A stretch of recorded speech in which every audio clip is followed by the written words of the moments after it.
அடுத்த தலைப்பு வனவியல், social forestry. இதில் வரக்கூடிய முதல் பகுதி வேளாண் காடுகள்.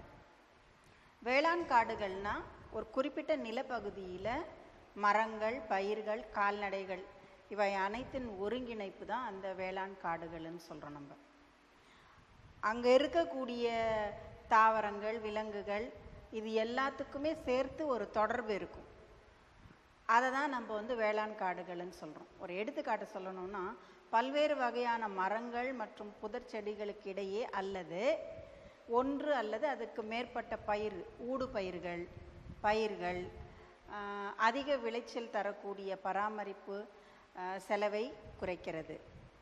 இந்த வேளாண் மற்றும் வனவியல் கூட்டு செயல்பாடு தான் உயிரி பன்மம் அதிகரிப்பதோடு மண் அரிப்பை தடுத்தல் போன்ற பல்வேறு வகையான நன்மைகளை தருது அப்படின்னு சொல்கிறாங்க. நிறைய காடுகள் இதெல்லாம் வளர்க்கதன் மூலமாக, அது மட்டும் இல்லாமல் ஒன்றுக்கும் மேற்பட்ட பல வகையான பயிர்களை ஊடு பயிரிடு செய்கிறது. இதெல்லாம் செய்கிறது மூலமாக வேளாண் வனவியல் கூட்டு செயல்பாடு ஏன் அப்படின்னா, உயிரி பன்மத்தை அதிகரிக்கிறதோட மண் அரிப்பு இதெல்லாமே தடுக்கப்படுது அப்படின்னுட்டுன்னு கூட சொல்கிறாங்க. அது மட்டும் இல்லாமல் வணிக ரீதியாக வளர்க்கப்படும் வேளாண் காடுகளில் சில முக்கிய தாவரங்கள் உண்டு. இப்போது சில தாவரங்களினுடைய கட்டை எரிக்கிறதுக்கு விறகாக பயன்படுத்துகிறாங்க. அதனுடைய பலகையிலேருந்து நல்ல ஃபர்னிச்சர்ஸ் பண்ணுறாங்க. சில தாவரங்கள் அதில் இருக்கக்கூடிய மருந்து பொருட்களை பயன்படுத்துகிறாங்க. அதுக்கு சில எக்ஸாம்பிள்ஸ் கூட உங்கள் புக்லேயே கொடுத்துருக்காங்க பாருங்கள்.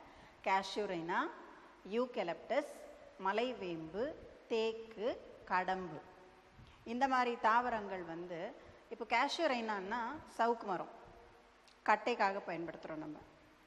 யூகலிப்டஸ் தைல மரம், அதில் வரக்கூடிய அந்த டேனன் எல்லாம் இருக்குது இல்லையா, ரெசின், டேனன், அதெல்லாமே தைலத்தை உற்பத்தி செய்கிறதுக்காக அதுலேருந்து எடுக்கிறாங்க. மலைவேம்பு அந்த கட்டைக்காக, தேக்கு மரம் கட்டைக்காக, கடம்பு, தேக்கு இதெல்லாமே கட்டைக்காக வளர்க்கப்படுகின்றன.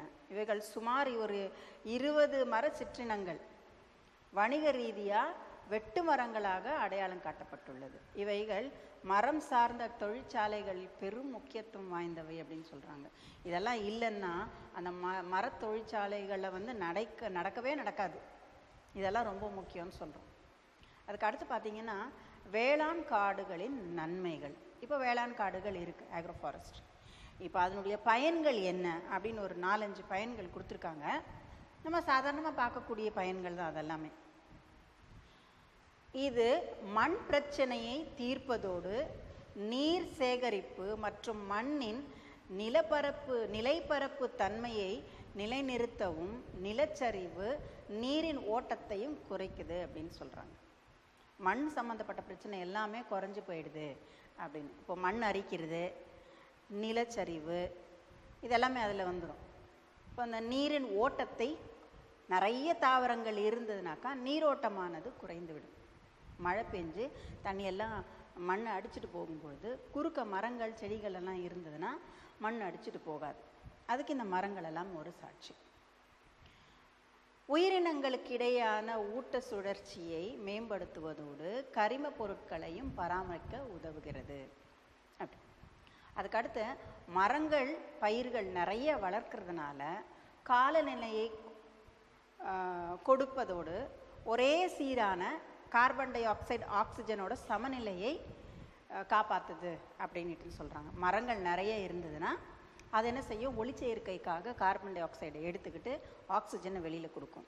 அப்போ வெளியில் ஆக்சிஜன் இருந்ததுனாக்கா எல்லாம் நம்ம சுவாசிக்கிறதுக்கும் நல்ல சுத்தமான காற்று கிடைக்கும். வளிமண்டல வெப்பநிலை மற்றும் ஒப்பு ஈரப்பதத்தையும் அது பாதுகாக்குது அப்படின்ட்டு சொல்கிறோம். அதுக்கு அடுத்து குறைந்தபட்சம் மழை அளவு காணப்படும் வறண்ட நிலங்களுக்கு பொருத்தமானது. ஆகையால் இம்முறை ஒரு சிறந்த மாற்று நில பயன்பாட்டு முறைன்னு சொல்கிறோம். இப்போது எந்த இடத்துலலாம் தண்ணி வறண்ட நிலமாக இருக்குதோ அந்த இடத்துல எல்லாமே குறைந்தபட்ச மழை அளவு இருக்கும் இல்லையா, அந்த இடத்துல இது பொருத்தமான ஒரு வகை அப்படின்னுட்டு சொல்கிறான்.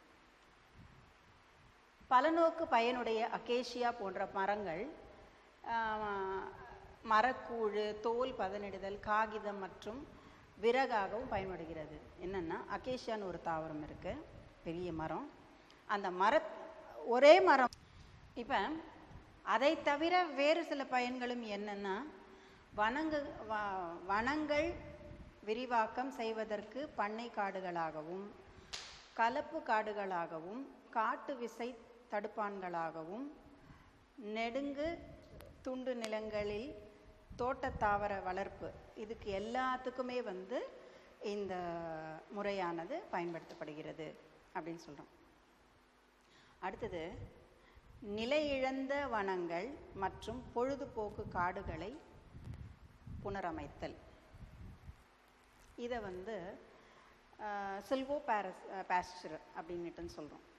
புற்களுடன் கட்டைத்தன்மையுடைய தாவரங்களை வளர்க்கும் முறையை மர புல்வெளி என சொல்கிறோம்.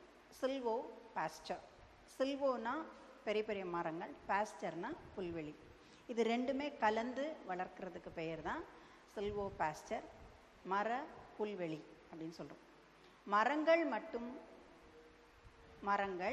மற்றும் புதர் செடிகள், கால்நடைகளுக்கு தீவினங்கள், இதையெல்லாம் தயாரிக்கிறதுக்கு முதன்மையாக இது பயன்படுது. அல்லது இவைகள் வெட்டுமரம், எரிக்கட்டை மற்றும் பழம் அல்லது மண்ணின் தரத்தை மேம்படுத்த வளர்க்கப்படலாம் அப்படின்னு சொல்கிறோம். இப்போ இது எதுக்காக அது யூஸ் பண்ணுறாங்க? இந்த சில்வோ பாஸ்டர்னு சொல்லக்கூடிய மர புல்வெளி இதை எதுக்காக வளர்க்குறோம் அப்படின்னா, வெட்டு மரம், எரிக்கட்டை, பழம் அல்லது மண்ணின் தரத்தை மேம்படுத்த இது பயன்படுத்துகிறோம். அது ஒன்று. இன்னொன்று, அந்த மரங்களையும் புதர் செடிகளையும் கால்நடை தீவனமாகவும் பயன்படுத்துகிறோம். சரியா? இப்போது அதில் இரண்டு விதமாக வளர்க்கப்படுகிறது. அது ரெண்டு விதமாக டிவைட் பண்ணுறோம். ஒன்று புரோட்டீன் பேங்க், இன்னொன்று லைவ் ஃபென்ஸ் அல்லது ஹெட்ஜஸ் சொல்கிறோம். இந்த புரோட்டீன் பேங்க்கை புரத வங்கின்னு சொல்லியும், உயிரி வேலி மற்றும் காப்பரணாக தீவன மரங்கள் அப்படின்னு சொல்கிறோம்.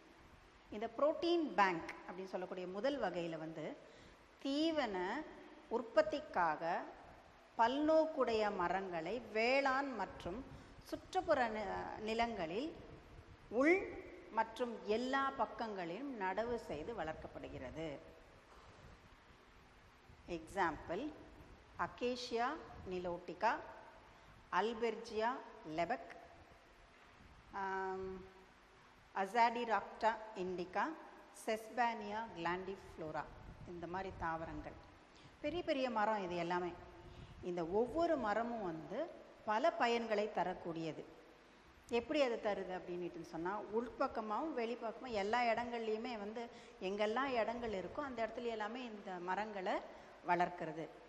அதுதான் புரோட்டீன் பேங்க்னு சொல்கிறோம். இது தீவனத்துக்காக மட்டும் இல்லை, மற்ற செயல்களுக்காகவும் இதை பயன்படுத்துகிறோம். ஃபார் எக்ஸாம்பிள், அசாடிராக்டா இண்டிகா அப்படின்னு சொல்கிறோம். அது ஒரு வேப்ப மரம், வேம்பு. பல வகைகளில் அதை பயன்படுத்துகிறோம். நம்ம அதனுடைய மரத்தை பயன்படுத்துகிறோம், அந்த இலைகளை பயன்படுத்துகிறோம், அந்த காய்களை, அந்த விதைகள்லேருந்து எடுக்கக்கூடிய எண்ணெயை பயன்படுத்துகிறோம் இல்லையா? பலவிதமான பயன்களுக்காக அது தாவரங்களை வளர்க்கப்படுகிறது. வெறும் அதை மரத்தினுடைய நிழலுக்காக மட்டுமே கிடையாது, மரத்துக்காகவும் பயன்படுத்துகிறோம், இலைக்காக பயன்படுத்துகிறோம், அந்த விதையிலேருந்து வரக்கூடிய எண்ணெய்க்காகவும் அதை வளர்க்க. அடுத்தது உயிரி வேலி மற்றும் காப்பரணாக தீவன மரங்கள் அப்படின்னு சொல்கிறோம். Life fence of fodder trees and hedges அப்படின்னு சொல்லும்போது, உயிரி வேலி. இப்போது ஒரு இடத்த சுற்றி அல்லது ஒரு கார்டன் சுற்றி ஒரு உயிரி வேலி போடுறோம் அப்படின்னா என்னென்னா, உயிரோடு இருக்கக்கூடிய தாவரங்களை வேலியாக நட்டு வைக்கிறது. விலங்குகளிடமிருந்து அதை பாதுகாக்கிறதுக்காக உள்ளே இருக்கக்கூடிய தாவரங்களை அதை வேலி மாதிரி போட்டு அதை பாதுகாக்கிறது. அதான் உயிரி வேலி. சரியா? இப்போது வெளி விலங்குகளுக்கு வெளி விலங்குகள் இருக்கு இல்லையா, அல்லது பிற உயிருக்கு காரணிகளிடமிருந்து அந்த சொத்துக்களை பாதுகாக்கிறதுக்கு தீவின மரங்கள் மற்றும் காப்பரனாக இந்த உயிரி வேலியாக வளர்க்கப்படுகிறது. ஒரு சின்ன இடம் இருக்குன்னு வச்சுக்கோங்க. அந்த இடத்த மற்ற விலங்குகளுக்கிட்ட இருந்து அந்த உள்ளே இருக்கக்கூடிய பயிரை பாதுகாக்கிறதுக்காகவும் இருக்கலாம், அல்லது மற்றவங்க கிட்ட இருந்து அந்த சொத்தை பாதுகாக்கிறதுக்காகவும் இருக்கலாம். இதுக்கு அந்த ஒரு உயிர் வேலி ஒன்று நம்ம போட்டு வைக்கிறோம்.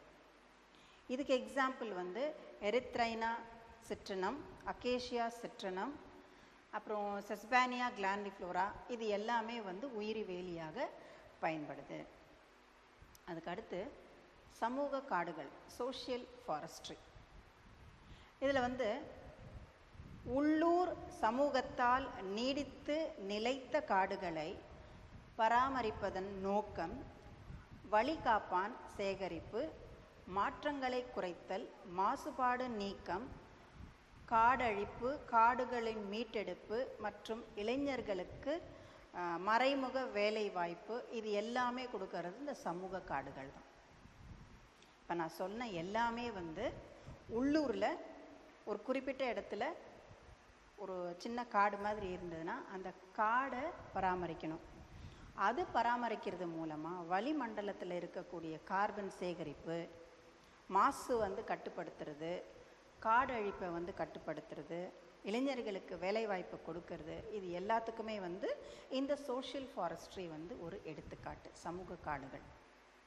இப்போ சமூக காடுகளை வளர்ப்பு வெற்று நிலங்கள் இருக்கு இல்லையா, அந்த இடத்துல இந்த காடுகளை வளர்க்கும்.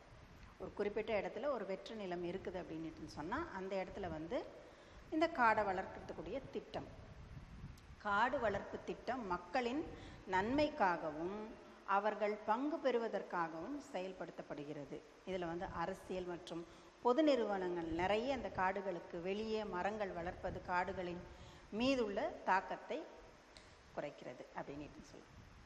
இப்போ இந்த காடுகளுக்கு வெளியே மரம் வளர்ப்பதை ஊக்குவிக்கிறது. இதுக்கு 2007, 2008 முதல் 2011, 2012 வரை மாநில அரசால் தனியார் நிலங்களில் மர வளர்ப்பு என்ற முறை செயல்படுத்தப்பட்டது. லாபகரமான மரங்கள் என்னெல்லாம்? தேக்கு, கேஷுரைனான்ற சவுக்கு, அப்புறம் நிறைய சில்வர் ஓக்கு, இந்த மாதிரி தாவரங்களை தொகுதி நடவு மற்றும் ஊடு பயிர் நடவு மூலமாக விவசாய நிலங்களில் அவங்களுக்கு கொடுத்து அதை வளர்க்க செய்கிறது. இது இலவசமாகவே அவங்களுக்கு வழங்கி நீங்கள் இதை வளர்த்து கொடுங்க அப்படின்னு சொல்லிட்டு வளர்த்து ஒரு குறிப்பிட்ட ஸ்டேஜ் வரும்பொழுது அந்த மரங்கள் எல்லாமே வளர்ந்துருச்சு அப்படின்ட்டு அவங்க சொன்னாங்கன்னா அந்த மரத்துக்கு உண்டான பணத்தை கொடுத்துட்டு அவங்க அந்த மரத்தை வெட்டி எடுத்துகிட்டு போயிடுவாங்க. இது இலவசமாக நம்ம வளர்க்குறோம், அவங்க கொடுத்து நம்ம வளர்த்து எடுக்கிறோம். புரியுதுங்களா? இது தமிழ்நாட்டின் நீர்நிலை கரையோர தோட்ட தாவர வளர்ப்பு எரிபொருளுக்காக முக்கிய ஆதாரமாக விளங்குகிறது. தமிழ்நாட்டில் உள்ள 32 வன விரிவாக்க மையங்கள் கிராமங்களில் இந்த மரம் வளர்க்க தேவையான தொழில்நுட்பம் ஆதரவை கொடுத்துருக்குன்னு சொல்லலாம். இந்த சமூக காடுகள் மூலமாக பல மையங்களில் தரமான முட்களற்ற மரக்கன்றுகள், அது மாதிரி என்னன்னா மூங்கில், கேஷுரைனா, தேக்கு, வேம்பு, ஓடு ரக புளி, நெல்லி, இந்த மாதிரி மரங்களை தனியார் நிலங்களில் வளர்ப்பதோடு பயிற்சி முகாம்களை நடத்தி அதே மாதிரி ஸ்கூல்ஸ்லலாம் போயிட்டு மாணவர்களுக்கு இடையே விழிப்புணர்வை ஏற்படுத்தி சோஷியல் ஃபாரஸ்ட்ரியை நம்ம க்ரியேட் பண்ணணும், உங்கள் கிராமங்கள்லேயே அதை நீங்கள் செய்யலாம் அப்படின்னு மாணவர்களாகிய உங்களிடம் கூட நிறைய நாங்கள் கூட உங்கள் சயின்ஸ் கிளாஸஸ் எல்லாம் எடுக்கும்போது உங்களுடைய லோவர் கிளாஸஸில் பார்த்தீங்கன்னா ஒரு குறிப்பிட்ட ஒரு பீரியடில் உட்கார வச்சு இந்த மாதிரி எல்லாம் நீங்கள் தாவரங்களை வளர்க்கணும் அப்படின்னு சொல்லிட்டு உங்கள் ஸ்கூல் கேம்பஸ்லேயே நிறைய விதமான தாவரங்களை எல்லாமே நம்ம நட்டு வச்சுருக்கோம் இல்லையா? அதே மாதிரி தான் இதுவும் ஒரு வகையான சோஷியல் ஃபாரஸ்ட்ரி தான். அடுத்து இந்த வன விரிவாக்க மையங்களின் முக்கிய செயல்பாடுகள் என்ன? இப்போ இந்த சோஷியல் ஃபாரஸ்ட்ரியை நம்ம க்ரியேட் பண்ணுறோம், செயல்படுத்துகிறோம் அப்படின்னு சொன்னால் அதனுடைய அதனுடைய செயல்பாடுகள் எல்லாம் என்ன, அதனால் நமக்கு என்ன பயனடைகிறோன்னு பார்த்தீங்கன்னா, மரம் வளர்ப்பு பயிற்சி அளித்தல். இப்போ இந்த மையங்களில் இருக்கக்கூடியவங்க என்ன பண்ணுறாங்க, ஒரு மரத்தை வந்து எப்படி வளர்க்கணும் அப்படின்னு ஒரு பயிற்சியை கொடுக்குறாங்க. அதனுடைய விளம்பரமும் பிரச்சாரமும் செய்தல். அதுக்கு வந்து அது ஒரு சின்ன பேம்ப்ளெட் மாதிரி அடித்து இந்த மரத்தை இப்படியெல்லாம் வளர்க்கணும், ஒவ்வொரு மரமும் ஒரு விதமாக வளர்க்கப்படுகிறது. அதனால் பயிற்சி கொடுக்குறதோட மட்டும் இல்லாமல் அதுக்கு விளம்பரம் கொடுக்குறாங்க, பிரச்சாரம் செய்கிறாங்க. இது மாதிரியெல்லாம் செய்யணும்னு நடவு களங்களை உருவாக்கி விளக்குதல். எந்த இடத்துல நடவு செய்யணுமோ அந்த இடத்துல அதை உருவாக்கி கொடுக்குறாங்க. மலிவு விலையில் நாற்றுக்கள் வழங்குவதை அதிகரித்தல். இப்போ ஒரு நாற்று விற்கிறாங்க அப்படின்ட்டு சொன்னால் அதனுடைய விலையை வந்து குறைச்சி கொடுக்கறது, சீப்பாக கொடுக்கறது. சரிங்களா? பயிற்சி மற்றும் முகாம்களின் மூலம் பள்ளி மாணவர்கள் மற்றும் இளைஞர்களுக்கு காடுகளின் முக்கியத்துவம் பற்றிய விழிப்புணர்வை ஏற்படுத்தி கொடுக்கறது. இப்போ இதெல்லாம் டோட்டலாக நம்ம பார்த்தோம்னா பேஸ் எங்கே வந்து நிற்கிதுன்னா நீங்கள் தான் மாணவர்கள். இப்போ நீங்கள் வந்து புரிஞ்சுக்கணும் என்னென்ன காடுகள் நமக்கு முக்கியமாக தேவை, தாவரங்கள் நமக்கு தேவை, அந்த மாதிரி தாவரங்களை நம்ம அழிச்சிடக்கூடாது அப்படின்னு சொல்லிட்டு தான், அதனால தான் உங்கள் ஸ்கூல்ஸுக்கே நிறைய நாற்றுக்கள் சாப்ளிங்ஸ் நிறைய வருது. ஒரு கிட்டத்தட்ட ஒரு ட்ரிப்புக்கு சிஓஸ் ஆஃபீஸ்லேருந்து நிறைய கொண்டு வந்து கொடுக்குறோம். அதை நட்டு வச்சு நீங்கள் எப்படியெல்லாம் அதை நட்டு வளர்க்கணும் அப்படிங்கிறத எப்படியெல்லாம் பராமரிக்கணும் அப்படின்றது எல்லாமே உங்களுக்கு சொல்லி கொடுக்குறோன்னா, அது இந்த இடத்துல நீங்கள் கற்றுக்கிட்டிங்கன்னா தான் பிற்காலத்தில் அதனுடைய மகிமை என்னன்றது உங்களால் புரிஞ்சிக்க முடியும். காடழிப்பு, டீஃபாரஸ்டேஷன். ஒரு காட்டில் இருக்கக்கூடிய தாவரங்களை அழித்தல், காடுள்ள பகுதிகளை காடற்ற பகுதிகளாக மாற்றுறது, அதுக்கு பேர் தான் காடழிப்பு அப்படின்னு சொல்கிறோம். அதில் வெட்டு மரம், காகிதம், மருந்து, இது தொழிற்சாலை தயாரிப்புகளுக்கு போன்ற பொருட்களை வந்து அதிலிருந்து எடுக்கிறதுக்காக நன்மையான வேலைக்கு தான் இருந்தாலும் அதுக்காக அதை காட்டை அழிச்சிடுறாங்க இல்லையா? அதுதான் காடழிப்புன்னு சொல்கிறது. பசுமையான இடத்துல இருக்கக்கூடிய சில தாவரங்களை அதை கட் பண்ணி. காடழிப்பிற்கான காரணங்கள் நான் முதல்ல சொன்ன மாதிரி காகிதம், வெட்டுமரம், மருந்து, தொழிற்சாலை தயாரிப்பு பொருட்கள், இது எல்லாத்துக்குமே தான் காட்டை அழிக்கிறாங்க. ஆனால் அதில் வந்து சில நன்மைகளும் உண்டு, நன்மையான விஷயங்களுக்காக தான் அழிக்கிறாங்க. ஆனால் அதனுடைய பிரதிபலிப்பு வந்து தீமையாக முடிஞ்சிருது சில நேரங்களில். அதில் காடுகள், விவசாய தோட்டங்கள் மற்றும் கால்நடை வளர்ப்பு நிலங்களாக மாற்றப்படுதல் ஆகியன முக்கியமான காடழிப்பிற்கான காரணம். 1. 2 வந்து மரத்துண்டுகளுக்காக வெட்டுதல். பெரிய பெரிய மரத்துண்டுகள் வேணும் அப்படின்றதுக்காக வெட்டுறோம்.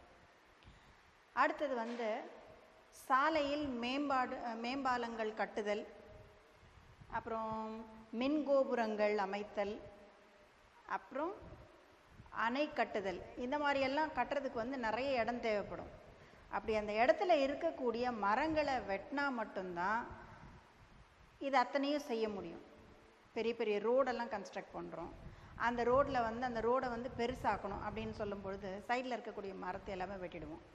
பெரிய மின்கோபுரங்கள் கட்டணும்னா அப்போ கூட மரத்துங்களை அழிக்கணும். அணை கட்டுதல், அணைகள் எல்லாமே வந்து காட்டில் வந்து பெரிய பெரிய ஆறுகளாக ஓடும். அந்த ஆற்றுல ஓடக்கூடிய தண்ணீரை வந்து சேமித்து வைக்கிறதுக்கு டேம்ஸ் எல்லாம் கட்டணும். அந்த டேம் எல்லாம் சாதாரண விஷயம் கிடையாது. பெரிய பெரிய டேம்ஸ் எல்லாம் கட்டுறது வந்து எவ்வளோ பெரிய காடெல்லாம் அழித்தா மட்டும்தான் அதெல்லாம் முடியும். இதெல்லாம் எதனால் அப்படின்னா, மக்கள் தொகை அதிகரிப்பு, தொழில்மயமாக்குதல், நகரமயமாக்குதல், அதனால் அதிகரித்து வரும் உலகளாவிய தேவைகளுக்காகத்தான் இந்த காடுகளை நம்ம அழிக்கிறோம். சரி, இந்த காட்டை இந்த காரணங்களுக்காக தான் நம்ம அழிக்கிறோன்றதை பார்த்தோம். நான் ஏற்கனவே சொன்ன மாதிரி இந்த காட்டை அழிப்பதின் மூலமாக அதன் விளைவுகள் என்ன? ஒரு நன்மைக்காக நம்ம செய்கிறோம், அதன் மூலமாக பிரதிபலிக்கக்கூடிய தீமைகள் என்ன அப்படி பார்த்தீங்கன்னா, காட்டு மரக்கட்டைகளை எரிப்பதனால் சேகரிக்கப்பட்ட கார்பன் வெளியிடுவதோடு இதன் கார்பன் சேகரிப்பதற்கு எதிர்விளைவை தருகிறது. 1. மரங்களும் தாவரங்களும் மண் துகள்களை பிளக்க உதவுகிறது. காடுகளை அகற்றுவது மண் அரிப்பினை அதிகரிப்பதோடு மண் வளத்தை குறைக்கிறது.